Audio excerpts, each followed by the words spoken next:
रिक्षा टॅक्सीवाले ते आनंद दिघे कल्याणकारी मंडळाचे तुम्ही ऑनलाईननं फॉर्म भरा. आता सगळी कमेंट काय करतात माहिती आहे का, लिंक पाठवा, लिंक पाठवा, लिंक पाठवा. अरे बाबांनो, आनंद दिघे कल्याणकारी मंडळ हीच लिंक आहे, हीच ऑनलाईन आहे.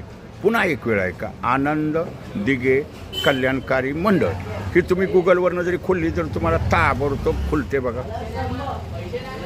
प्रत्येकानं हीच लिंक ध्यानात ठेवाने, हेच तुम्ही नाव खाली करा. गुगलवरनं जरी तुम्ही खोललं तर ताबडतोब ती लिंक खुलते. आनंद दिघे कल्याणकारी मंडळ हीच लिंक आहे. घडी घडी रिक्षावाले काय कमेंटच करतात, लिंक पाठवा, लिंक पाठवा. आनंद दिघे कल्याणकारी मंडळ हीच धर्मवीर आनंद दिघे साहेब कल्याणकारी मंडळाची लिंक आहे, साईट आहे. ह्याच साईटवरती तुम्ही अर्ज भरा आणि मोबाईलवरनं तुम्ही सहज भरू शकता. धन्यवाद. व्हिडिओ शेअर करा.